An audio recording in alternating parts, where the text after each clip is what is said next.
everyone. Welcome to today's webinar on making profitable pricing decision. And thank you for sparing your time out on a Saturday evening and be with us today. My name is Professor Farida and I'm currently working as assistant professor at FIIB. FIIB is one of the leading business schools located in New Delhi, and it has been recognized by AICT, NBA, and AIU. Over the last 26 years, FIIB has been imparting management education and has PGDM programs offering specialization into finance, marketing, HR, operation, and business analytics. I would also like this opportunity to introduce ISMA, Indian Society of Management Accountants.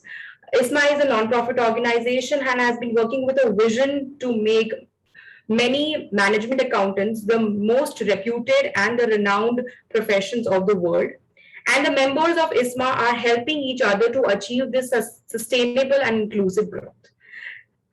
This webinar is in joint collaboration with ISMA and FIIB. Talking about today's webinar, it's a very interesting topic. As a customer, we always want the best value, but do not wish to pay the best price. Today, we have an eminent speaker who is going to talk about value-based pricing and how effectively implement this pricing strategy. The agenda for today's webinar is we'll have a chief guest, Gopal Ramana, who is going to have a special address. He is Vice President, Finance and JPAC Controller at Oracle, followed by our international eminent speaker, Mark Stiving. He is a prize educator and advisor and has an expertise over this topic, followed by a 10 minutes question and answer round, wherein we'll invite all the participants to float in their questions during the presentations, and we'll take up the question and answer at the end of the session. I request all participants to please mute themselves and can float their questions or queries throughout the presentations in the chat. I will take up the questions as soon as the eminent speakers session is done. We'll have an interactive session here. I would also take this opportunity to introduce our president of ISMA, Dr. Amrendra Kumar. Dr. Amrendra Kumar is a former CMA. He is awarded a doctorate in project finance and appraisal. He has completed his educative program in management from Indian Institute of Science and FTP from IIM Bangalore, and also a graduate and postgraduate in commerce. He has a total of 22 years of experience into academics and with corporates, and he is currently working as a financial advisor in an IT MNC based in Bangalore. He has written several research papers, case articles, case studies, and delivered guest sessions, presentations in leading business schools, and has been an active member and have conducted MDPs and workshops for corporate professionals. He is the recipient of 2014 CMA Young Achiever Award, and he was honored by Dr. Jitendra Singh, the Union Minister of the state. Thank you, Dr. Amrendra, for having us here. We welcome you, sir. So you have to unmute yourself. Yeah. Thank you, sir, for having with us. Thanks, Frida. So let me share my screen. Yes, sir.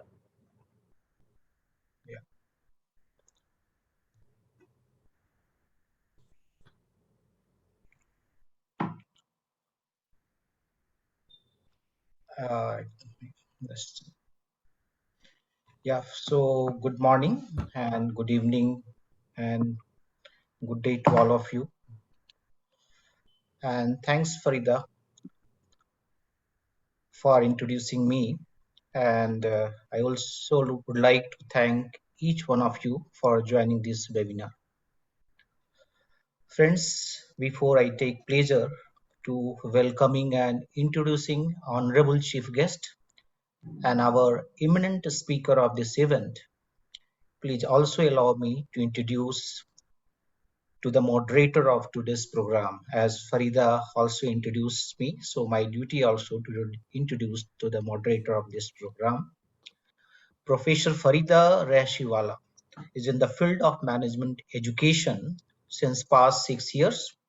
She is currently working as assistant professor at FIIV and has diversified experience as a researcher and faculty in the area of finance and accounting. She is pursuing her Ph.D. in the area of finance from Symbiosis International University. She has completed her Ph.D., her MBA finance from Nirma University, and she is also UGC NET qualified. Over the past 6 years, she worked with multiple management institutions like ILM University, Gurgaon, ICFI Business Schools, Pune, and IIM Ahmedabad. She has taught finance and accounting courses by integrating tools. As passionate teacher, she has authored papers in area of behavioral finance, corporate finance, and corporate governance. So, friends, so in behalf of ISMA, in behalf of FIIV, in behalf of Cost Intel and Impact Pricing, I welcome all of you. So friends, finance, just a little background of this webinar. Finance cares a lot about pricing because they focus on profitability. Mostly when we have, the very first lesson in the financial management, we all learn the objective of financial management, the wealth maximization, right? But sometimes when we talk about the pricing, this is not ultimate goal of profitability. So the finance professional, they need to project how profitable the company will be. The price is a major component for them. Absolutely, they care about pricing. But effectively implementing a pricing strategy, however, their single biggest problem when it comes to pricing is most of the finance professionals do not understand value. So most finance people think pricing requires knowing the cost and adding the margin, adding the markup. The most important distinction between price and value is the fact that price is arbitrary and value is fundamental. So profitable pricing involves an integration of both, right? Cost and customer value. Customer wants the best value, not the best price. So this is all about today's program, today's webinar. In this webinar titled Making Profitable Pricing Decisions, our international speaker and pricing expert, Mark Stiving, is going to illustrate pricing strategy for corporate success. By the way, value-based pricing is impossible to perfect, but after all, we can't read a buyer's mind, but it is an attitude, a vision. So let's welcome Mark Stiving. So it is a moment of extreme pleasure. Welcome you, sir. So let me introduce our distinguished and eminent speaker of tonight. Mark Stiving. He's a pricing expert and educator who helps companies understand value, how to create it, communicate it, and capture it. He has a PhD from University of California and MBA from Santa Clara University. Taught 4 years in Ohio University, USA. He is widely recognized pricing expert and marketing pro who teaches companies how to boost revenues and realize their true value.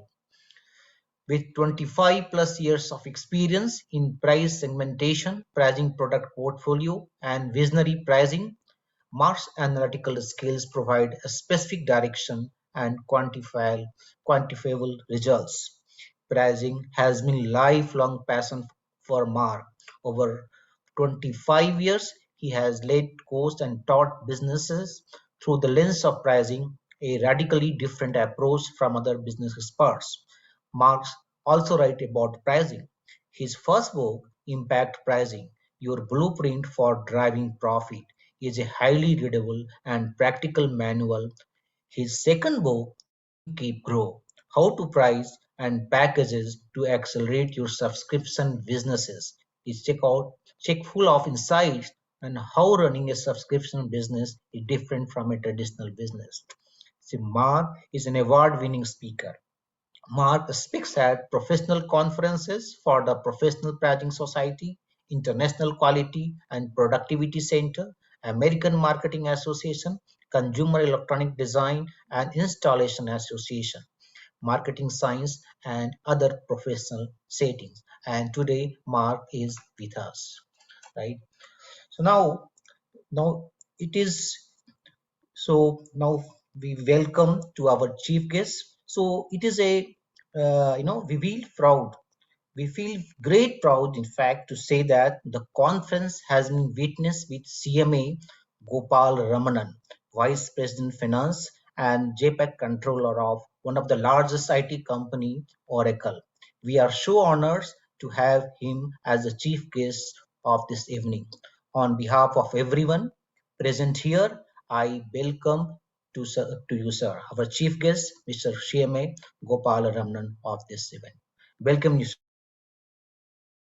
We request to the Honorable Chief Guest to address the gathering and cast the light of this knowledge upon us. Over to you, sir. Thank you, Dr. Amarendra. Sorry. I hope people can hear me. Am I audible? Yeah. I think Yes, sir. I just Fine. So I request to just read his profile. Sorry? Dr. Amendra, yes, yeah. request to read the profile. Profile of Yes.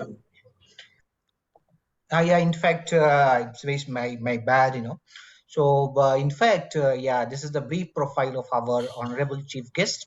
CMA Gopal Ramanan is a finance leader with 3 decades of experience in the corporate finance, controllership, merger and acquisition, treasury, taxation, corporate secretarial and legal. He has served many corporate board in the capacity of non-independent director. He has been with the Oracle for the last 17 plus years and currently the vice president and JPEG controller of Oracle. He is managing the finance controllership, US GAAP, local statutory accounting, merger and acquisition, treasury for the region, audit, risk and compliances. Prior to joining Oracle, he worked in senior level with international bank in India and abroad and with a software company. He is a regular speaker in professional institutes, business schools and industrial forums in finance, technology and leadership. By qualification, he is a cost management accountant from Institute of Cost Accountants of India. He is also a company secretary and chartered accountant and completed his executive management program from Indian Institute of Management, Bangalore. His passion for risk and compliances made him do criminology and for forensic science courses apart from pursuing his master in psychology. Very interesting. He is certified Six Sigma, Green Belt, and avid blogger. So now, Mr. Gopalaram, I over to you for your special address to the audience. Thank you, Dr. Amarendra. And I would like to thank ISMA and FIIB for giving this opportunity to be an attendee to listen to Mark. Okay. After seeing that, I connected with Mark on the LinkedIn and I was going through some of his writings. Still, I'm going through that, some of his podcast and other stuff. I think I should stop saying something and start listening to Mark. I know everybody, I'm standing between the others and I'm also one among them to listen to Mark in terms of the pricing. And we are all like, I know that finance professionals are there, as Dr. Amarendra was mentioning. It's simple. Price is equal to what? It's a cost plus your margin is equal to your price. But that's not the easy stuff. Earlier it used to be there, but now the things are changing. How you price your services, and services has gone. Like if I recall in 1999, when per click valuation and all how the cost works and pricing, things were crazy. What's happening? In fact, those days, that's the time we are getting into the computers and then trying to find out what's happening. But today, like when you move to the cloud, we move from a product to a service area. That's where the challenges comes in, like SaaS, service as a service. All the services that we are doing, how we are going to price it. It's not that easy. And it depends on person to person, but what I price whether the customer is ready to. That's what I don't want to take, because then I'll become the speaker of the event. And Amar knows me very well that I can keep going on for 2 hours without stopping, though not a professor. But basically, the pricing strategy needs to be relooked, and it's a right time that we are having. It's good that we are getting some international speaker to understand and talk about how the pricing can be done. In fact, in one of the earlier sessions last year, thanks to the pandemic situation, we are getting into too many webinars. And in one of the pricing, as the question asked was, how do you price some of the software services? I said, it's more like having done my psychology, it's like it's a consumer behavior that drives the pricing. It's not your cost. Your cost may be X, but if the person is selling less than X, you cannot sell before more than X unless you have a strong proposition to the customer. The value the customers today look at, I'm paying X, what am I getting for that? So that's a value based the customers are looking. I used to say, if you want to ace the pricing, it's the ace. That's acceptance by the customer. And then the cognitive behavior of the customer also. Psychology student, I talk about cognitive things and emotional. Okay, emotional buying. People know about that. I can give an example. When I used to go to a mall, right, I just wait for something when my wife shops. Suddenly they just put one stall and say, the next 1 hour, you buy one, get one free. That's an emotional push that to her. As if I don't have a pair of jeans, I just go and find out, okay, can I get one more? So you take one and then I'll tell you, you'll wait, you'll search for the next 20 minutes to find a pair for yours. Because there's a buy one, get one, you keep looking for that, whether you need or not, you go and buy it. That's emotional, but we don't look at the pricing. And the same thing, it's if you look at as a cost person, it's a 50% discount, buy one, get one free. But next day, if you go, it'll be available at 40% discount. But it's an emotion which drives you, and people make use of that emotion and then try to price the products in such a way that you buy it. And I was just telling, and I'm mindful of the time. I just want to Mark is an authority on this, like a decoy effect. I think that's from a marketing side. I'm just stepping away from the costing side to the other side. I would like to play a video. It's like a decoy effect is something that how cognitive bias changes your decision making in terms of your purchase, right? You price it in such a way that you want to buy the thing that you want to sell, right? So that's where like you have an option A, option B, and you obviously know what you want to buy. Okay, option A, I'll pay this price and get it. But when I introduce an option C, then you try to find out, okay, let me go for the option B, though it is a bit costlier. Okay, I would like to play a video, and I think I can share my screen. Yes. Yeah, you can. Yes, sir. 1 second. It's a small video.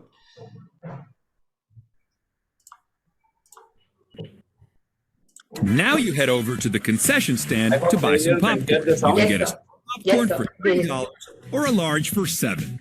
So which one would you choose? We've all been there. You want a decent amount of popcorn, but $7 feels like a ripoff. So if you chose small, you're like most people. We've set up cameras to see what will happen when we offer the same choice to real moviegoers. Can I get you some popcorn? Sure. You can get a small? A small? Sure. Or a large for $7. I'll take the small. These are the sizes? You know what? I'll have a small one and some M&Ms. Okay, sure. They have no idea we're running an experiment, and nearly everyone goes for the small. Excuse me.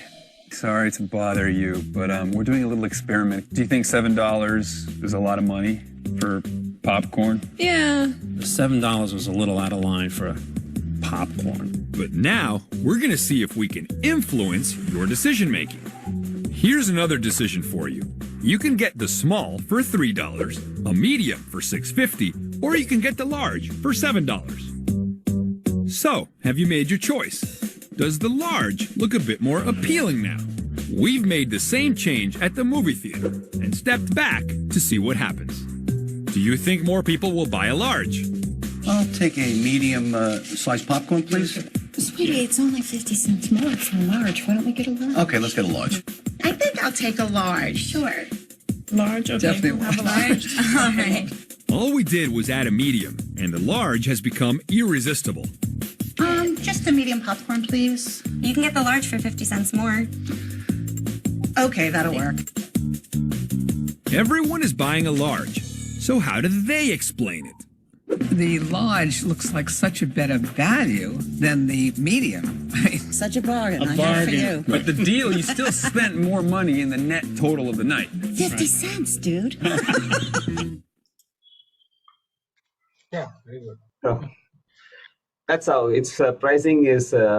It's a more playing with your cognitive bias, how to put you in a situation to choose what we want to sell, right? So again, I don't want to talk more on pricing. I'm waiting to listen to Mark, and bit about Mark is interesting person to, and read some of his writings. To say about Mark, this is a spoon, this is a fork, and Mark cost $10,000. You know what? You can listen to him. Thank you, Amma. Back to you. Thank you. Yes, sir. Thank you, Gopal Raman sir. It was indeed very, very interesting to hear out to you, and such a diverse background. I was really amazed to see that you are a chartered accountant, company secretary. You know, you've done an executive, and then a psychology extend and a green belt. I mean, what a diverse. And I truly am honored to be here as a moderator to listen to Gopal sir and Mark. Looking forward for your interesting session. I would now request Dr. Amrendra, the president of ISMA, to extend a certificate of appreciation to our chief guest, Gopal Raman sir. So,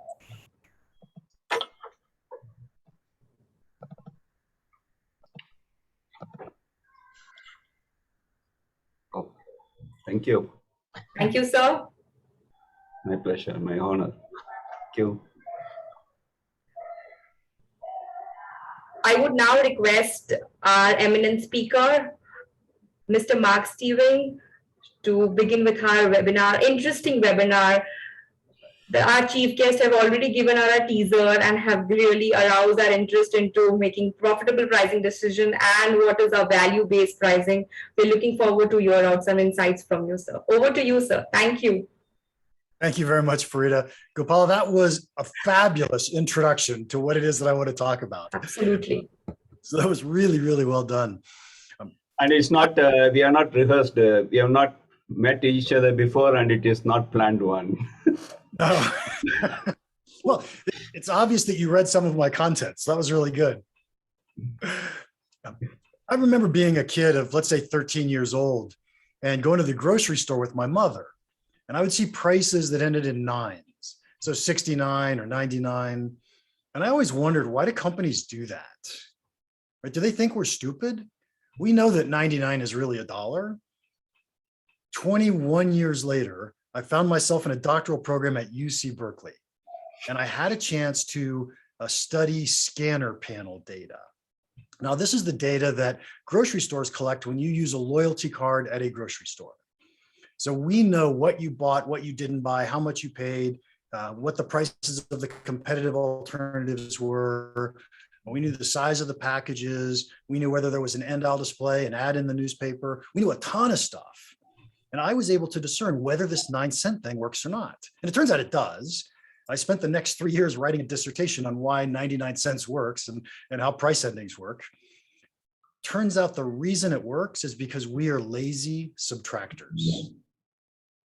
But I spent the next 20 some years just studying how is it that people use price to make their purchase decisions. I became addicted to understanding how price plays in somebody's mind. And when you think about price and the decisions that people make, there are really two big sides to this problem. One side is called behavioral economics. And that's what we just saw Gopala talk about when we talked about the decoy effect. It's how do we make people, how can we convince or influence people to make irrational decisions based on the way we present information? The other side of this is called value-based side. And this is the side that says, what's the real logical decision? How much value am I getting from your product? How much better is your product than your competitor's product? Both of these sides are important and interesting, but I'm going to tell you the value side is the side that most people don't understand. And it's the more powerful side if you're trying to build or grow your business. The behavioral economics works. It just, you can't do behavioral economics without value. So I highly recommend we start at value. So let me share my screen.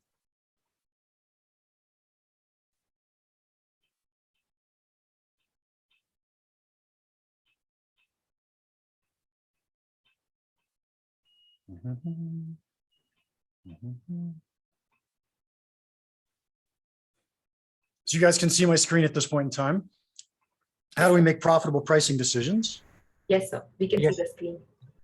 And I want to quickly go through a bunch of problems. And by the way, hold on to your seats because we're going to do a ton of content in a brief hour. So how is it that some problems that our companies and customers might see? One of them is the fact that we don't get paid enough relative to the value that we create. And you hear that from CEOs all the time.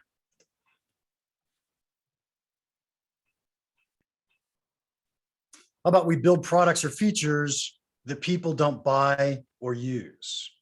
Sadly, that's way too true, especially in software businesses where we're building new features all the time. Our marketing messages aren't resonating with our buyers. And we just talk about our products and our buyers don't really care. Salespeople are discounting too much, too often. And this last one, we don't know how to price our own products. What's fascinating about all 5 of these problems, that some of them seem like pricing problems, some of them don't seem like pricing problems.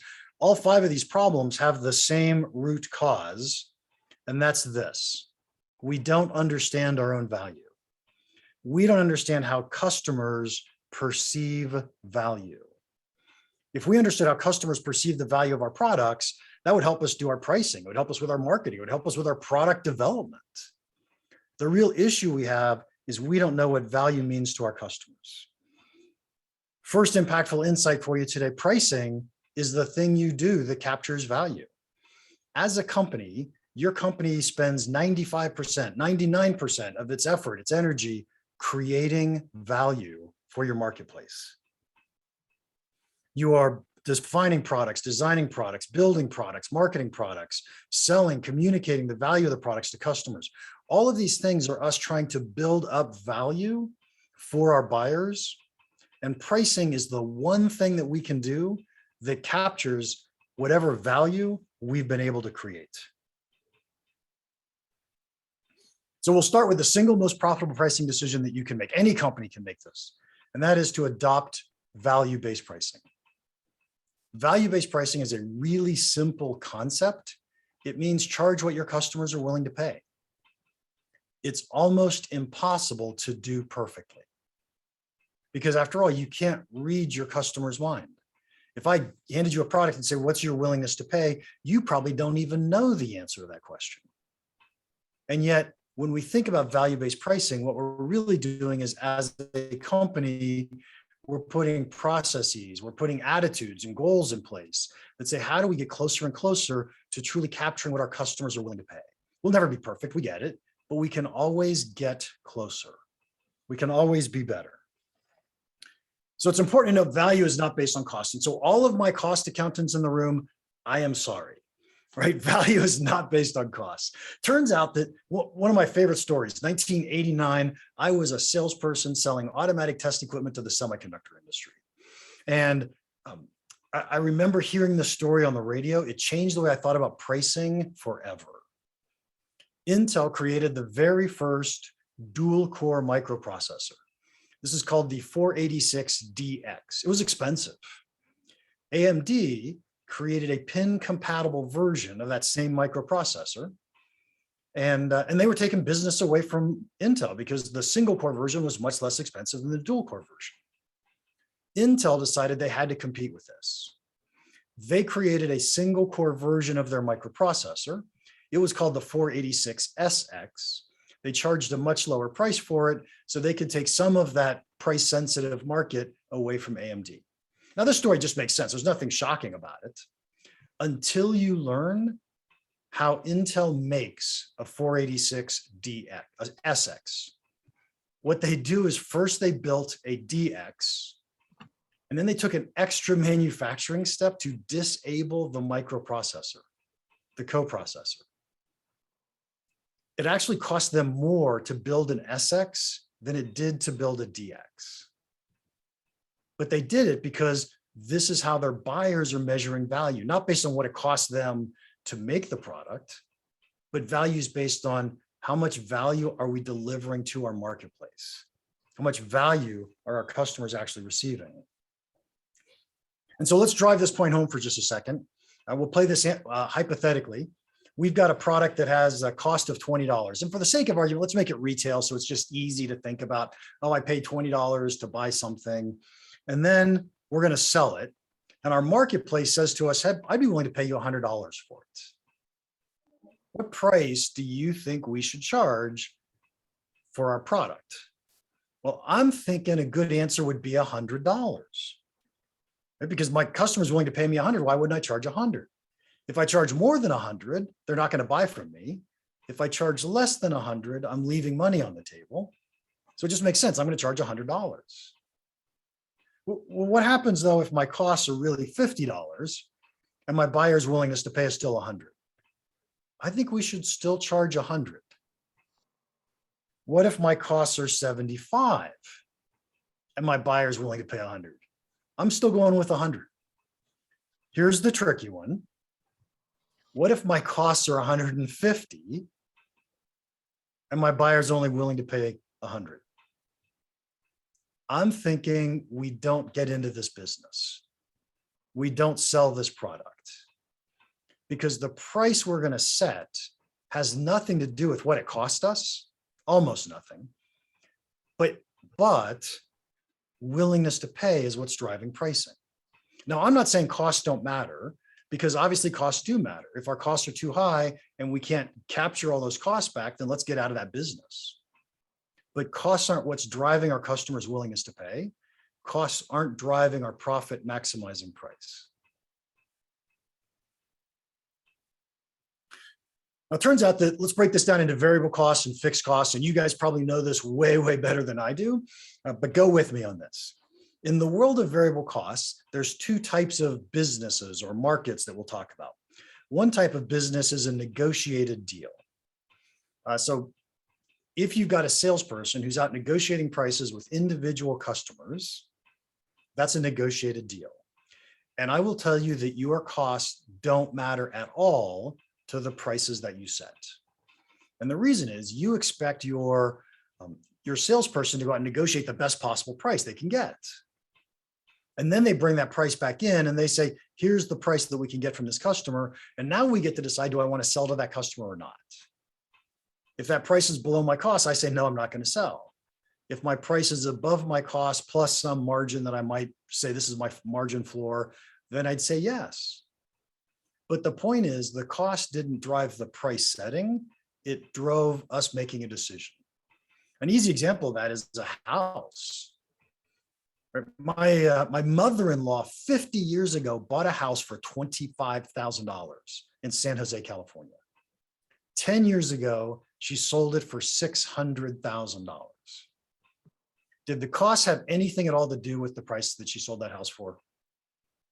Absolutely not. It was all about what's my market willing to pay. At least in the US in 2008, we had a big drop in the price of houses. So there were a lot of people that are what's called underwater. They might have bought their house at $500,000, taken out a $450,000 loan. They wanted to sell, but their house was only worth $350,000. Did the cost of their house have anything to do with the price they set? Absolutely not. It had to do with what's the market willing to pay. Now, there is an exception to this rule, and that is in markets called take it or leave it markets, or TOLI markets. This is where we get to set one price and buyers come in and say, am I going to buy from you or not? Think of any item you buy at the grocery store, the hardware store, anytime a retailer sets a single price and the buyers come through and say, am I going to buy this or not? That's a take it or leave it market. In this one case, your costs actually matter to the price, your profit maximizing price. Because what you're now doing is you're trading off how much margin did I gain versus what was my change in demand as I change my prices. So we do care a little bit here, but it's not dramatic. And by the way, we still care a ton about value. We still care a ton about how much is my market willing to pay, who's willing to pay me how much. I threw this next slide in here just for you accountant people, because we love numbers and graphs. And so let's do this. Fixed costs. Do fixed costs matter to pricing? No. Fixed costs never matter to pricing, never, never, never. This is an appropriate use of PowerPoint because it has 3 bullets. Just thought I'd point that out. So what we're looking at here is a demand curve. And you can see we've got price on our y-axis, how many units we're going to sell on our x-axis. And this blue line just says how many units will we sell at any given price. And this red line then is how much profit are we going to make. And the profit we're going to make, if I charge $10, I sell 0 units, 10 times 0 is 0, so I'm not making any profit. On the other hand, if I charge $0, I can give away or sell 450 units, but 0 times 450 is 0, and I don't make any profit. Somewhere in between those 2 points is a profit maximizing price. How do we find that? Well, let's go to the apex of that curve. We'll drop down a line that says we're going to sell in the ballpark of 225 units. We're going to draw a line across from that demand curve. I'm not sure if you could see that, but there's a line that goes from where the vertical line crosses and the diagonal line crosses.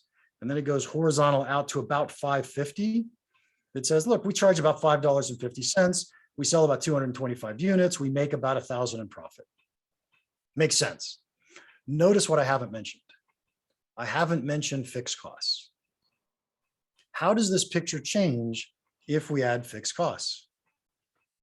It turns out if we add 400 in fixed costs, the only thing that changes is the amount of profit we make. But the profit maximizing price didn't change. What this says to my management cost accountants are when you're calculating standard costs and you're aggregating fixed costs and putting it into your individual cost of products, that could be useful for some accounting purposes. It's not useful for setting prices. Our optimal price is going to be based on just the contribution margin or just the variable costs. So a great impactful insight as we're driving through this: costs don't drive pricing. Willingness to pay drives pricing. If you walk away with one thing today, it's that. Willingness to pay, value, drives pricing. So what is value? What is willingness to pay? It turns out value is a really hard word to define. There's a bunch of different definitions. It's ambiguous. But one definition you could use is willingness to pay.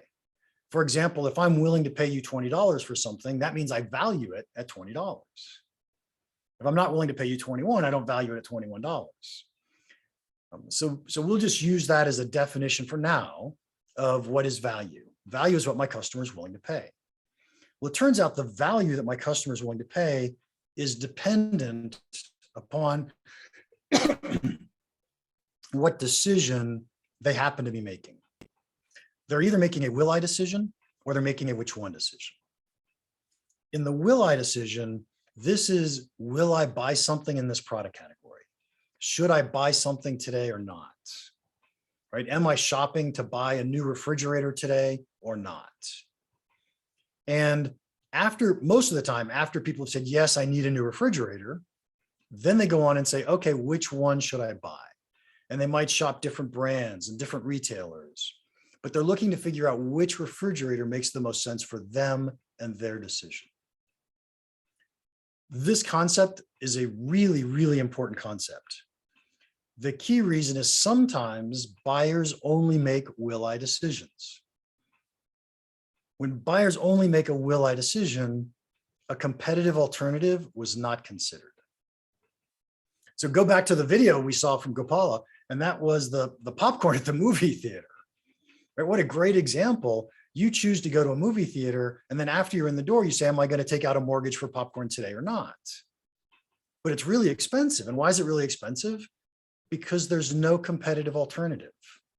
You're just saying, am I going to buy popcorn today or not? What if you're driving and you're in the middle of nowhere? You see the sign that says last gas 75 kilometers. You look down at your gas gauge. It says almost empty, maybe an eighth of a tank. You're thinking, yeah, I probably ought to get gas. You pull off, and the price of gas is probably 4 times the price in the city. Why is that? Because there's no competition. But do you buy it? Heck yeah, because you need it. You make a will I decision. Will I buy this? Yes, I'm going to buy this. The key here, really important key, is buyers are not price sensitive when they're making a will I decision. Something else is driving that decision, and it's not price. It's, did my refrigerator break down? Did my car break down? Do I suddenly have, did I get a new job where I have to buy a new car to look good? What is it? Something's driving that decision, and it's not price. However, once people say, yes, I want to buy something, then they often go on to make a which one decision. And then while they're making a which one decision, people are trying to say, which one of these do I want? And suddenly price becomes really important. If I were to ask you, you go to the grocery store, you're going to buy a can of green beans. What you see here is Del Monte. This is a national brand in the US. Safeway Kitchens is a store brand in the US. So you go to the store to buy a can of green beans, and you say that the national brand Del Monte is $1.69. The store brand is $1.49. Which one do you buy? So I want you to think to yourself right now, which one of these two would you buy? Usually when I'm doing a class, I have open up conversations. We have a long conversation about this, but here are the reasons that you guys have thought of, because I've probably heard most of them. You buy Del Monte because you trust the brand, because you think it tastes better, because your mother used it or your grandmother used it. You buy Safeway Kitchens because you think it's the same thing. You think it might actually be the same bean packaged in the same factory, just with a different label on the can. You don't really care about the quality of canned green beans. So there's lots of these awesome reasons, but what's fascinating is every one of you made the decision the exact same way. Every one of you said, Del Monte is 20 cents more than Safeway. Is it worth it? Should I pay 20 cents more in order to get the higher price unit? And some of you think the answer is yes, and some of you think the answer is no. And there is no right or wrong answer. But what's really fascinating is it doesn't matter what's true. What actually matters is what you think is true. Because if you believe it's the exact same bean canned in the exact same factory with a different label on it, you're probably not paying the extra 20 cents. If you believe that Del Monte has higher quality, you're probably paying the extra 20% or the extra 20 cents. It has to do with our beliefs, not what's true. What this says is that we need to build products that are truly better than our competitors' products. But if we haven't found a way to communicate that to the marketplace, if our market doesn't believe it, then we don't get paid for it. It doesn't matter if our products are better or not. It only matters if our customers know that our products are better or not. Everything we've been talking about in this world of value so far is we're trying to put ourselves in the shoes of a buyer. We're trying to say, how is this person making a decision? What's important to them? What decision are they actually making? And the better we can understand this buyer, the better we can understand the decisions they're making, the better that we can set our pricing strategies to capture more of the value that we're delivering into the marketplace, that we're helping our buyers achieve and see. I think this is probably the most important slide that I wanted to share with you guys today. In one of my classes, I have a whole game theory presentation that builds up to this and say, here's why you want to pay attention. Let's skip all that. And if you know game theory at all, especially in sequential games, we look to the very end of the game and we reason backwards. Well, let's talk about that in the world of business for just a second. What would we like to be able to do in our business? Well, I'm thinking we want to sell more units at higher prices. So we want to get buyers to buy more at high prices. That's a reasonable goal. Well, how do we do that? Well, we can only do that as we work our way backwards, is if buyers perceive value in our products. So how much value are they perceiving? And the more value they perceive, the more they're willing to pay, the more likely they are to buy. So the more value we can get them to perceive, the more likely we are to win more deals at higher prices. So how do we do that? Well, it turns out that if you're on a B2B and you've got a direct sales force, you've got salespeople out there talking one-on-one to individual buyers, trying to help them understand what's the value of your product in their situation. In fact, could we calculate economic value? Could we actually calculate the number of dollars a customer is going to make or save because they buy your product? Okay, great. We know salespeople have to do this, but what about marketing people? Don't marketing people need to be able to communicate value in our marketing messages and our programs so that we can bring in customers who truly value what we do? When we hand them off to sales, sales is more likely to close them. Isn't the same thing true when we're going to launch a new product? If we understand how customers perceive value, we can actually launch our products in a way that says to customers, hey, look what we're doing for you. We're saving you a ton of money. We're giving you all this value. And of course, if we expect to do that at launch, we'd better build products that have value. We'd better design products that have value. We'd better define products that have value. I broke this up into 3 categories: create, communicate, and capture value. What I love about pricing is because it gets us to think about, how does a buyer perceive value at the very end of this process? And once we understand it and we start working our way back, this can influence our entire company. This can make our entire company more effective, because all of a sudden we're building products, we're marketing products, we're selling products that truly have more value in the marketplace.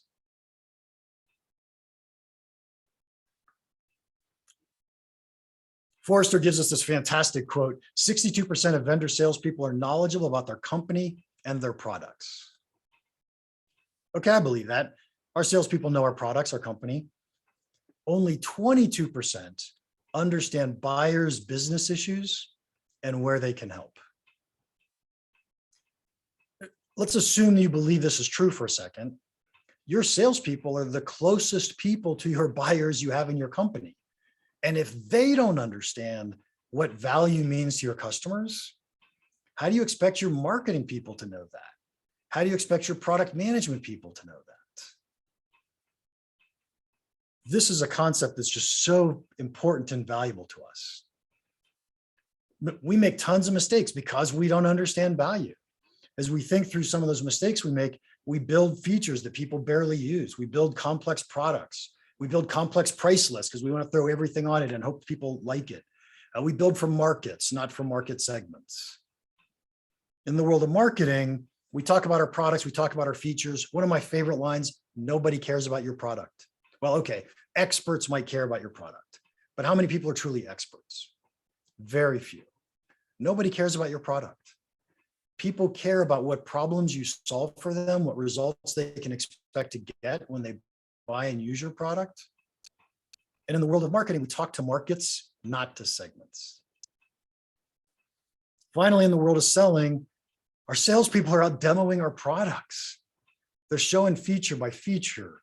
They're doing presentations of our features. They talk too much. They think they've got the talk track down. And the real value, the real power happens when a salesperson can have a conversation with a buyer, and together the two of them try to figure out, how much value does this product have in your situation, in your company? This is called a value conversation, and it is really powerful. And so the bottom line is, we make all these mistakes because we don't understand how buyers perceive value. I do notice you guys are throwing a bunch of questions into the question bar. And if you don't mind, I am going to get through this just because I want to make sure I give you all the content. And then I will answer any questions you want. And I don't know if Farida or Amaranda, if you guys want to choose which questions I answer, that would be fine with me too. Yes, we have a lot of questions here, and it is indeed a very interesting topic. What I have encapsulated over this, half an hour conversation that you had is it's pricing is basically an art and science. You just have to understand the psychological behavioral aspect and also implement the science part of it of cost and budget. The first question that came up was that if pricing is decided by the market conditions, then what? Yeah, am I audible? Yeah. Yeah, I want to wait and answer questions at the end if that's okay. Correct. Absolutely. But feel free to keep typing them in, and then Farida can ask me when I get to the end. It'll be Sir. Yes, sir, absolutely. All right. Thank you, guys. In the end, what you really want to do is create a company that has a culture around value. This concept, what's the value? There's a company, W.L. Gore, you may know them. They make Gore-Tex. That's how I know them, but it's also a medical device company, and they make a bunch of things out of the same material that goes inside bodies. And I talked to someone who used to work for Gore, and Gore actually has this true culture of value. You could talk to anybody and they bring up a new product, a new marketing campaign, a new anything, and you could start with the words, what's the, and they will finish the sentence for you. And they will say value, because everything they do, they go back to what's the value to the buyer, to the market. So it's truly a cultural thing. If we can find a way to shift our company that way, that's without a doubt the most profitable thing you could possibly do. Not easy, I get it. Now, the second most profitable pricing decision that you or any company can make is to adopt price segmentation. Price segmentation simply means let's charge different customers different prices. It's okay to do this. What's last time you were on an airplane? What are the odds that the person sitting next to you, assuming they weren't related to you, paid the same price for the ticket that you paid for the ticket? Right? Really low. We see price segmentation happen all the time. You can use this in your industry, in your business as well. So you may recall I said our job is to put ourselves in our buyer's shoes, and we want to know what this person's thinking and how do they think. But here's my question: how does this person's thinking differ from this person's thinking? Or how does it differ from this person's thinking? Or from these people's thinking? Just by looking at those shoes, you can see that they think different things. They care about different things. They would be willing to pay different amounts for different products.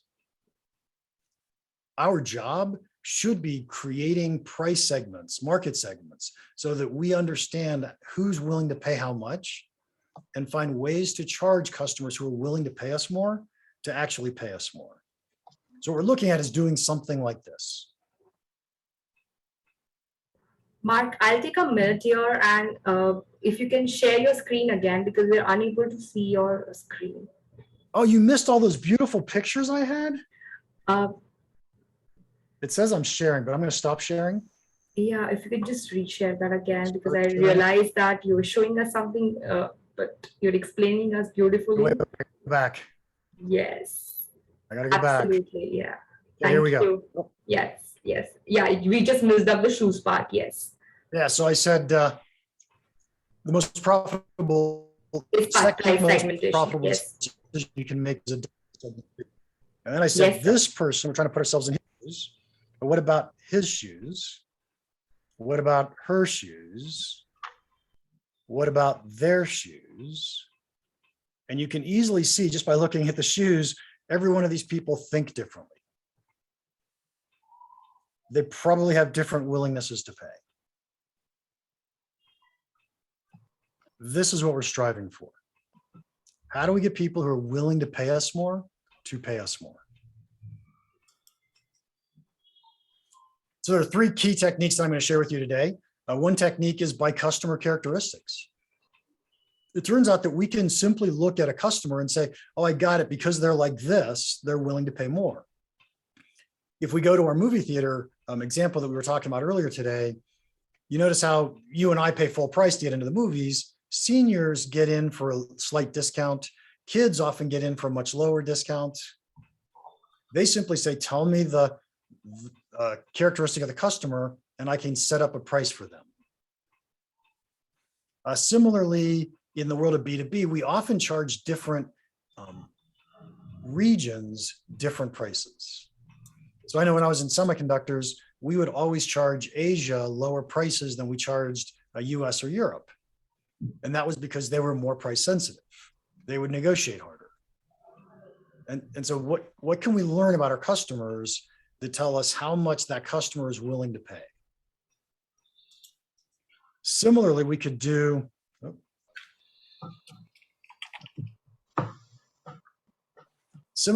transaction information. So what can I learn at the time of the transaction that's going to help me understand how much somebody's willing to pay? A great example of this is it raining when you're going to go buy a ticket to a football game? So you would think the price should be less expensive if it's raining and more expensive if it's not raining. It turns out that if you live in Florida, oh no, that's a customer characteristic, sorry. In the B2B world, if a customer says to you, oh, I want this, and can you deliver it tomorrow? Get it installed tomorrow. All of a sudden, they're demonstrating to you that they need it badly. Their willingness to pay is higher than somebody's willingness to pay who says, I'm willing to wait for a month or two. It's not that important to me. What's the information we can learn at the time of the transaction that helps us understand how much our buyers are willing to pay for us? And then the last one are behaviors or hurdles. Can we put hurdles in the way of our buyers so that they have to prove to us that they're price sensitive? Probably the best example of that is coupons. Somebody who uses a coupon has to find the coupon, clip it out, save it, go to the right store, remember to get the coupon out, buy the right item, give it to the cash register, right? So we're trading pieces of our life for a better price. By the way, there's nothing wrong with that, trading life for money. We all do it. It's called a job. But the key here is that only price sensitive people spend the time and energy to say, look, I care enough about this. I'm going to go do all that effort so that I can get a discount. Great. They just proved to us that they were price sensitive and we're willing to sell to them at a lower price.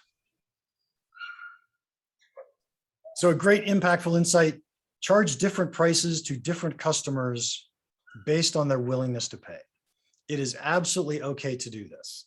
And the three examples that I just showed you, or the three techniques I just showed you, are selling the exact same product to different customers at different prices. But what we're about to do is say, what can I do if I'm going to change product? And we can create products in our product portfolios, understanding how much our market is willing to pay.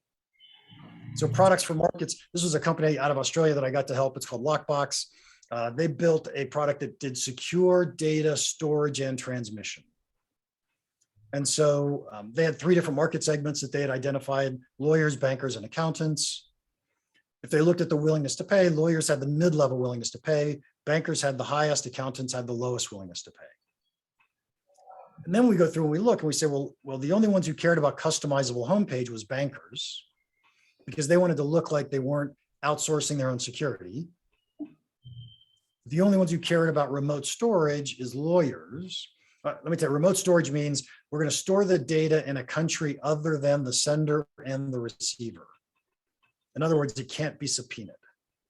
And so lawyers cared about that. And then accountants, they didn't care about any of those, so they were okay with the least expensive package. Lockbox was able to create three different packages of products: Lockbox for accountants, Lockbox for bankers, Lockbox for lawyers, and charge three different prices because the customers had different willingnesses to pay, and they cared about little tiny ancillary features that we could use to differentiate them, to identify which customer is which one. This is a super powerful story. An insight that you want to walk away with is consider versions for market segments when there's a large disparity in willingness to pay. Right now, if you look across your markets and you say, that's the market segment that would pay us the most money, Could you create a product specifically for that market segment and raise the price dramatically for that market segment?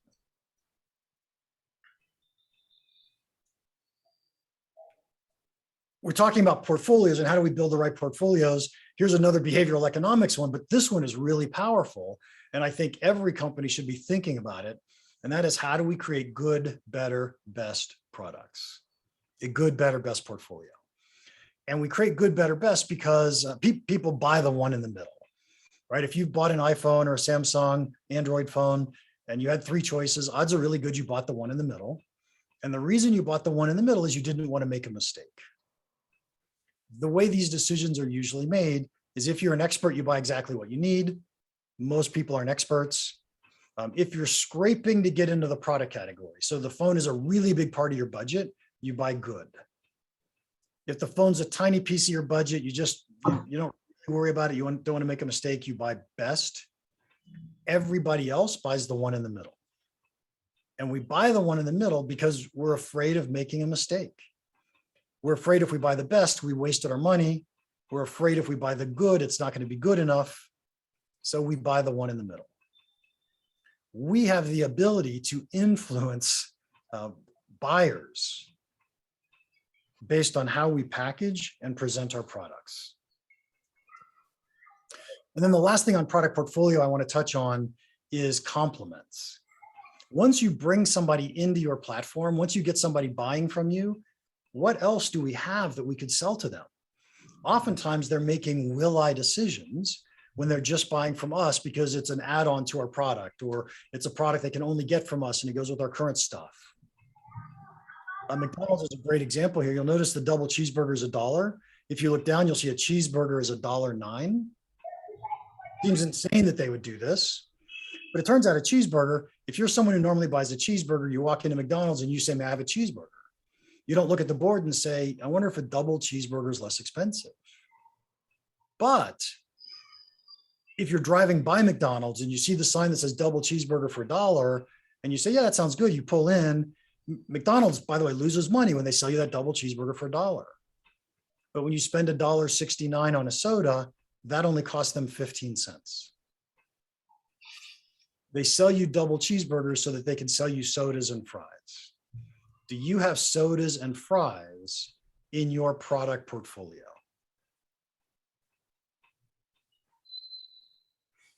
In the world of, this is the cover of my latest book, Win, Keep, Grow. And in the world of subscriptions, this is a really big deal, because once I get somebody to subscribe to me, now I've got the ability to upsell them. I've got the ability to cross-sell them. I've got the ability to get them to use my product more and pay me more. So if you're in the subscription world, this concept of building complements and understanding your portfolio, super critical. Impactful insight though, use value to drive your product portfolio. I have one last concept I want to go through, and then I'm going to open this up for questions as long as Farida wants to ask them to me. And so last concept, who should own pricing? This is always the hardest question for people to answer. And the answer I'm going to give you is it depends. It depends on what part of pricing we're talking about. Because if you just look across the top, these are different areas where we have to make pricing decisions. We have to do something in pricing. So we have to create a pricing model and a strategy. And oftentimes that's CEOs and product managers that are doing that. We have to create value. Obviously, you know that I think creating value is part of pricing. So usually that's product management and engineering. Who's setting prices? Sometimes that's product management. Sometimes it's product marketing. Who's quoting prices? Maybe we have a deal desk that's doing that. Who's negotiating prices? It's almost always salespeople. Who's monitoring pricing? And this is where I think finance, from a tactical point of view, plays a huge role. Because if you can help your pricing people, your product people, get the right KPIs, monitor them, share them with them, show them the trends, then we can start to change their mindset around value so that they're thinking, how do I increase ASP? How do I communicate or create products that have better value? But I think the holy grail is this one. That is, finance has the desire and the influence to drive pricing. The only problem is finance doesn't know value. I have no complaints. I think it would be awesome if every pricing team sat underneath finance and the pricing team was there to help the whole company understand what value actually means, how to create more value, how to capture more value. And finance, because we care so much, we actually have the influence that we could make people listen. But if finance just controls pricing without driving value, then all you can do is cost plus. And that's absolutely suboptimal. So that is everything I've got for Rita. Hit me with the best questions. Rishabh says, can I explain the last slide again? Yes. Let me go. Maybe. There we go. Yeah, so this slide, the table that's put together, is called an implementation table. And the implementation table is really designed so that across the top, you're going to want to put in all of the areas inside your company where we make pricing decisions, where things have to happen around pricing. And then as we go down the side, people, who's responsible for those activities. That's the row that I talked about as I talked through the slide, because I want to make sure we covered it. But other things that we care about is, have we put processes in place to manage how we handle this? Do we have actual systems in place? What data are we collecting and systematically using to help us make those decisions? And I coach companies through how to do all of that and which ones make the most sense and not the most sense. So, all right, Farida, you are up. Yes, sir. Thank you so much for your insightful session. It was indeed, these strategies will enable us to, do our pricing at the best. And we now have a thorough understanding of what is value-based pricing and how does this art and science of this combination of art and science is a very, very important and crucial part of your pricing strategy. So the question and answer rounds, and to be very honest, the chat has been flooded with a lot of insightful questions. We're taking up the first question from Ramji. He's from Chennai. And his first question is that if market determines the prices, then what is the role of cost accountant in contributing to the pricing decisions today? And what are they doing it if the market is derived, if the pricing is derived by the market conditions? Yeah, so I would actually ask a different question. And I would ask the question, what's the role of a cost accountant outside of pricing? Because cost accountants have a role. We want to know how much it costs us to build something. We want to know if we're profitable on a product by product basis. We want to make strategic investment decisions. So these are all things that costs matter to and cost accountants should be driving. When it comes to pricing though, I don't think cost accountants are, sorry to say this, I don't think cost accountants are necessary to drive pricing. Yeah, if we can, I can add one thing here. The role of cost accountant here, when we decide customer willingness to pay, that is the price, then the role of cost accountant is to fix the target costing, right? To meet that price.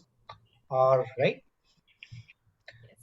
Assuming that we're building custom products for customers, yes, we could do that. Okay. The next question that we have is, if you can just give us some idea about how pricing of financial products are done, especially insurance or investment plans or mutual funds, how does that work? It's interesting. Believe it or not, it works the same way in the sense that if I want to invest in, if I want to buy a mutual fund, I'm making a decision typically between multiple different mutual funds. And what I'm looking at are things like, what's the historical return? What do I believe the return is going to be in the future? What's the strategy that this fund is implementing? And it always comes down to, in the end, we've been trained to look at, yeah, and what percent is management taking, right? Because that's our cost. If you've got buyers who aren't looking at that, then we should take 5% because there's no there's no cost to us. But as long as we know our buyers are looking at what's that cost, then they're making a decision between this mutual fund that's taken 0.1%, this mutual fund that's taken 1%. I don't know about you, I choose the one that's taken the 0.1% management fees. Okay, fair enough. So we ought to be more careful. We need to read all documentations and identify what is the management fee or the consulting fees before we buy our mutual funds or other financial products. We have the next question from a student. Her name is Pooja. And question is, if many companies are offering same products, and then how, and the customers would be obviously inclined towards buying the products which are less priced one, how do we handle those kind of situation and attract those customers and that other competitors with higher prices? So basically she's talking about how do we quantify in terms of the competition existing in the market? I love that question. One of the things I like to say is if your product team believes the product is a commodity, then you should fire your product team. Because essentially, if you're going to sell a commodity, that means there's no difference between your product and your competitors' products. I don't need a product team to go figure that out. I just go copy my competitors' products. What we have to do is find ways to create more value in our marketplace. How do we do that? Well, quick story for you. I get my haircut at a place called Great Clips. It's a $10 haircut place or $15 haircut place. And I always go to Great Clips. I'm very loyal to them. It has nothing to do with the barbers or the haircut quality or all the things that you think it should have to do with. It has everything to do with, they have an app so I can check in when I'm sitting in my office. And when my turn comes, when I make it to the front of the line, then I can go to the store so I don't have to wait. Okay. That was differentiation. Above and beyond your product, what problems do your customers have buying your product, using your product? Can you go solve those so that you can somehow build differentiation? Because if you are exactly the same thing as your competitors and your customers are just going to pay you whatever the competitors are charging, then that's just not a business that's worth playing in. We need to go figure out how do we build products that are better than our competitors and how do we market them so that our buyers know it. Absolutely. That's how you create value for your product, understand that, and then market it. We have our next question here. And the question here is that in a market where customers largely look at only the pricing and ignore the value, if it's a cutthroat competition, how do you price this product? Meaning the customer perceives price as everything, other factors, other value propositions are all secondary, and it's a very generic product that you are selling. And how do you create value for that? Yeah, so the answer is very similar to the one I just gave, where we have to go figure out how do we differentiate our product. But let's say for the sake of argument that we can't. Yeah. Then what I would be doing is looking at price segmentation and how do I find different customers who value different things and focusing on those. I'll mention some airlines. You guys may or may not know these airlines, but American Airlines, biggest airline in the US by far. And then Southwest Airlines was coming in and competing with American. And Southwest was charging much lower prices. And oftentimes people buy airplane seats just based on price. Yes. So what happened was American Airlines said, okay, got it. I need to lower my price, but I only have to lower my price on coach seats because that's all Southwest sells. I don't have to lower my price on first class seats because Southwest doesn't offer that. If you want to fly first class, you're buying from American, not from Southwest. And so it's a matter of looking at what are the different segments that we're serving, and can we create the products to serve some segments where we make a lot of money, and then those ones that are super price sensitive. I got to tell you, that's not a place that I personally want to play when all I have to do is compete with on price. Okay. We have our participant here. His name is Mr. Akhilesh Singh, and he wants to ask a question. So if you can, Akhilesh, sir, if you can provide your question in the chat box, that will be more convenient. If you want to say your question loud, you are free to do that.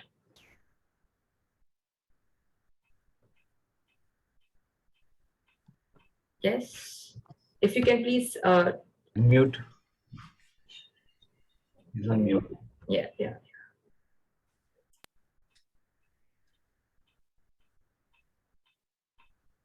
Okay. Okay. Yes, sir. Hello. Very good evening. It was an excellent presentation and eye-opener. Incidentally, I am also a consultant and written a book recently on the radical cost reduction. Oh, congratulations, sir. Thanks a lot. So basically, the value, like a mind or a spirituality, is a very confusing word. It is perceived in a different way by the people. I interacted with a lot of people, their interpretation and perception of value is different. How to communicate them value on the same platform?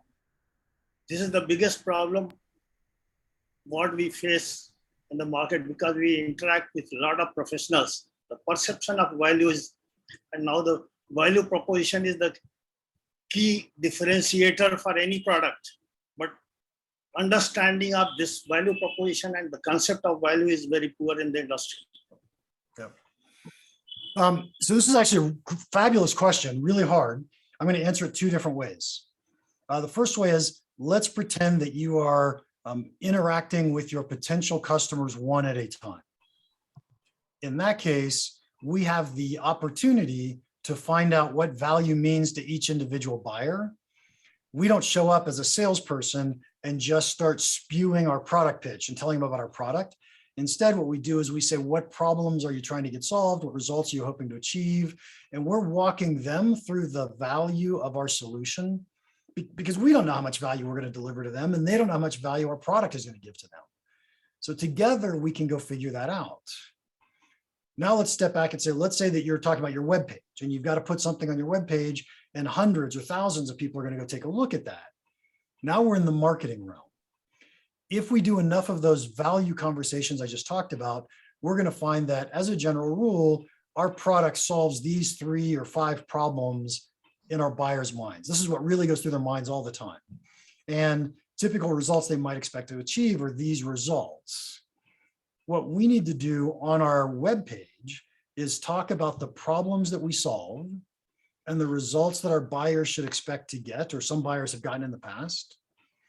And that's what resonates with our marketplace. That's how they start to figure out on their own, how much value is it to me? It's hard, right? This is the whole point of value, is every buyer is different. And we're either going to make a n equals 1, so we're going to do a one-on-one conversation, or we're going to try to find the biggest, most important value statements and put those out and hope that they attract the right customers for us. Thank you very much for the explanation. Yeah. Thank you, sir. Thank you. Thank you, Akhilesh, sir. Thanks a lot. So this is all we have in terms of our question and answer. It was very, very enlightening session. And I urge all the participants, in case if they do not have any more questions, we can move ahead in the webinar. Okay, I believe we can take up the last question from Mr. Ashutosh Arora, and then we move ahead with our session. So,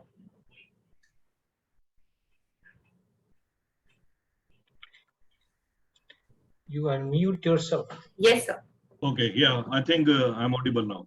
Yes, sir, absolutely. Mr. Stiving, I just wanted to share my experience. I am into urea industry for the last 37 years. In what industry? Urea industry. It is a fertilizer. Fertilizer. 82% of the total fertilizer is urea. You have talked very nice about the value. I just wanted to share my experience that initially back in 1983, when I joined a company in Kota, it was Shri Ram Fertilizers. Now, Government of India has actually ensured that every state has a number of sources of fertilizer. In other words, no state is dependent on any one manufacturer, and no manufacturer is dependent on any one state. So whatever the production of a state is, that whatever the production of the manufacturer is, it goes to a number of states, and every state receives urea from various states. That is still the working of Government of India. What I wanted to share is that back in 1983, when I was in Kota, Kota used to get urea from 6 manufacturers, and farmer would come to the wholesalers of ours he would say, I would like to have Shriram urea. Are you having it? If the answer is no, they would just return. They did not realize at that time that urea is urea. Urea becomes solid only when it has 46% nitrogen in it. So initially, back in 83, even up to 1990, farmer would come and say, do you have Shriram urea? If the answer is no, they would go back. If the answer is yes, they would purchase. Now, over a period of time, what I have seen is that now the farmer has become very literate. They know the subject and they would say, okay, because the price is the same, it is fixed by the government. They would say, do you have a certain urea X, because every state has 6 or 7 suppliers. They have their own priorities. Okay, if you don't have Shriram urea, give me Gujarat urea or give me Crimco urea. They have their own set of preferences because now they know it, that the value of every bag is the same. The price is the same and they value every bag in the same way. You just mentioned that if our value cannot be increased, we should fire our technical team. But the problem is that urea is urea. It has 46% nitrogen. And over the period of time, what I have also observed that the technical team really cannot do anything except here comes the role of the finance people to offer some discount to them. And the fight is only between the discount. Because farmer is now very literate. They know it very well that urea is urea. It means 46% nitrogen. There's no difference. And even the quality of bag is the same as fixed by the government. So what can the company do except take the suggestions from the cost accountants that how much price can be reduced? Okay, I don't know your industry well, but I'm going to give you a alternative story that fits this situation really well. There was a company that was selling aggregate, and aggregate is essentially crushed rock, and crushed rock is a commodity. There's no difference in price between one person's crushed rock and another person's crushed rock. But what this one company realized after they went out and talked to their buyers, they talked to their customers, is the biggest problem that their customers had was that the truck driver would drive the truck up to the quarry where you get crushed rock, and they would have to wait 2 or 3 or 4 hours before they could get their truck filled. And that cost the company time in terms of they're paying for the truck time, they're paying for the driver time, they're not getting aggregate to the site that they need as quickly as they could. And so what this company did was they created a fast pass line, right? If you want to pay, and I'll pick a number, 20% more, you can go to this line on the left. If you're really price sensitive, you can go to this line on the right. Now, notice that had nothing to do with crushed rock. That had everything to do with how long do you have to wait in line. What you want to do is stop thinking that I'm selling this product and start thinking, I'm solving a problem for my customers. What are all the problems they have around my product, not just the product? And are there other things I can do to make my solution more attractive to them? Absolutely fantastic example, sir. This is indeed the best solution that you can, resolve. Urea is a product and how best you can complement with something else in terms of services or any other complementary add-ons that we can, help us to price it better. Thank you for your insightfuls. We now request Director at FIIB, Dr. Anil Sinha, to propose a certificate of recognitions.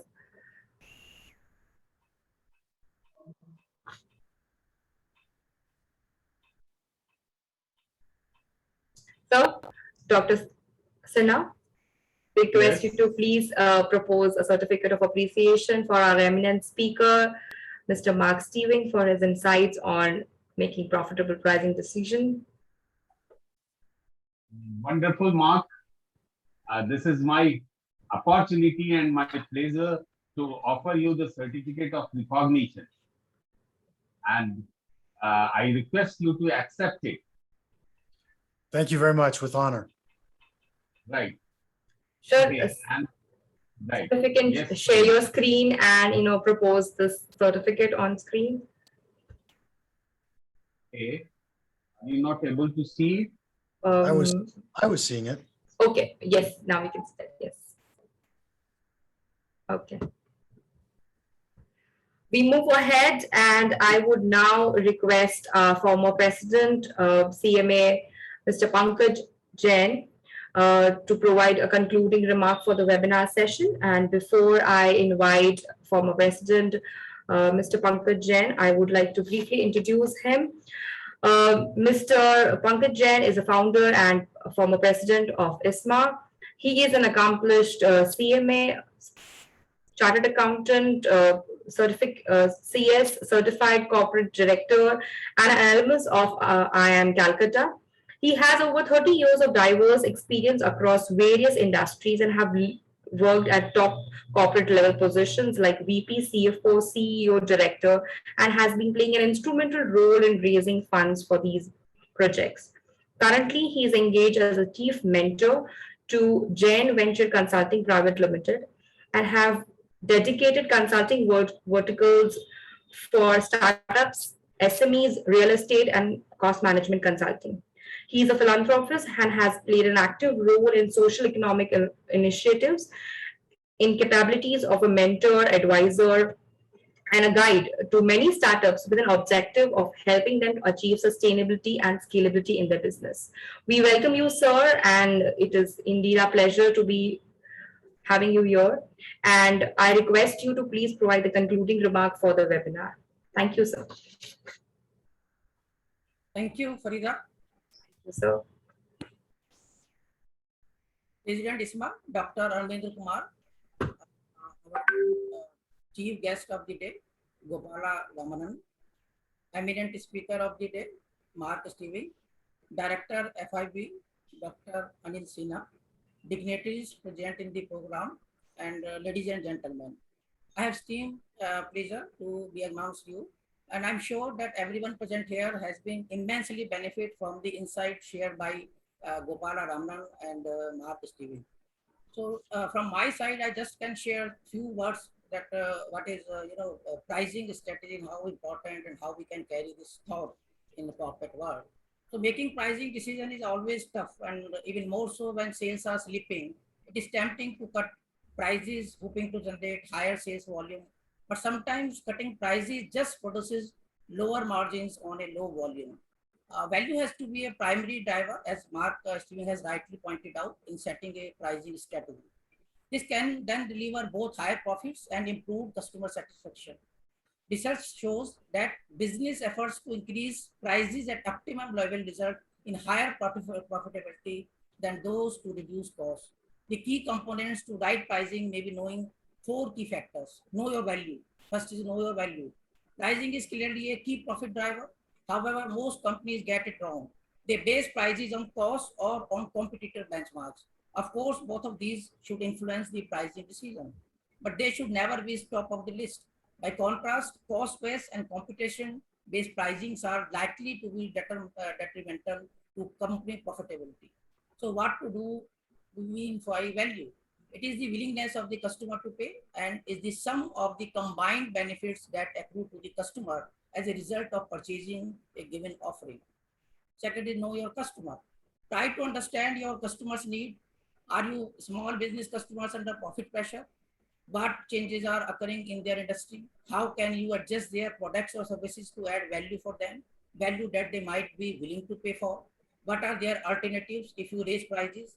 If your salesperson are staying in touch with your customers, definitely they should already have the answers to many of these questions, which are very important to fix a price. Then know your company. Each company is different and different cost structure will allow different degrees of leeway for implementing short-term impactful pricing strategies. A simple issue arising in the effect that an increase in price might have on demand, since even small price changes have a substantial effect on profitability.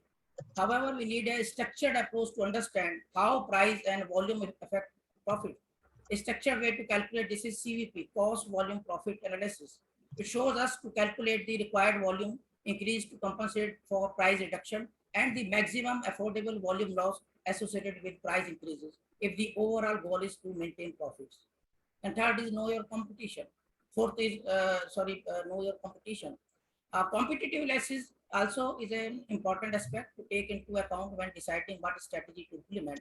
A thoughtful look at the competition may show unexplored markets or better segmentation by others, as well as unserved niches or needs that the firm can tackle. In other situations, and against common sense, companies may charge a premium to gain market share by eliciting exclusiveness and high quality in the mind of the customers, as well as distinguishing their offering from the competition. In some other situation, the pricing strategy adopted by some players may influence and actually determine the competitive structure. So in nutshell, what I can conclude in simple terms, the right pricing is what customers are willing to pay and your competitors allow. Thank you so much. Over to you, Farida. Yes, sir. Thank you so much for your, you know, summarizing the important points here in the session. Thank you so much, sir. I would now request the director at FIIB, Dr. Sinha, to propose a vote of thanks. And before we do that, I would like an opportunity to introduce our director. Dr. Sinha is an established academician with more than 4 decades of experience into research and academics. He is an avid researcher, educator, and able academic coordinator. Since 2003, he has been actively working as a dean and director positions with leading management institution in Delhi NCR. He's currently associated with FIIB as a director. His research area includes banking, accounting, and financial services. He's been accredited with more than 20 research papers, several case studies, research articles, which are published in national and international repute journals. He has also been authored and written books on working capital management and guided a dozen of Ph.D. scholars. He is a vivid researcher and demonstrated history of working in higher education. He's on the review board of many renowned journals. We welcome you, sir, and we request you to please propose a vote of thanks for the webinar. Thank you, sir. Thank you, Farida, for making a very praiseworthy introduction to this August gathering. But anyway, I'm really fortunate to attend this session, and I take this opportunity to thank Mark sincerely from my core of heart for making this presentation and making this topic and discussion very lively. In fact, his experiences into the field and the research shows that he has understood the minute parts of the theory that works into the market. And so this will be very helpful. In fact, I feel that my students who have been attending this session, they are specializing into the area of the marketing and finance. They will have wonderful insight from this. So Mark, thank you very much for doing this session for us. At the same time, I'm really thankful to ISMA for taking this opportunity, and the lead has been taken by Dr. Amrendra. So Dr. Amrendra, thank you very much to introduce such a gathering, and particularly to Mr. Gopala Ramanan, that he set the floor really onto the fire with the example and the video he has given to us that really created the inquisitiveness in our mind. And it made the entire sessions very interesting with the follow-up remarks from Mark and Mr. Pankajan. I'm really thankful to Mr. Pankajan as well, because the coordination he has done on the side of the ISMA has been really insightful. And Dr. Amrendra, once again, very much thankful to you, and we will remain associated with ISMA because I feel this kind of association will help our students who have to ultimately move into this field and take up the opportunities and the challenges which are being thrown open to the finance professionals as well as the marketing professionals. So wonderful to have this session. We will look for more such opportunities in future, and for that I am really thankful to ISMA for giving this opportunity. Once again, thanks to Farida for coordinating the session, and we will continue to work together. Absolutely. Thank you very much. Yeah, thank you. Thanks everyone. And thanks Farida for Yes, moderating the sir. program. And thanks everyone for sparing your time for this webinar. Yes. And a special thanks to our speaker and chief guest. Thanks all. Right.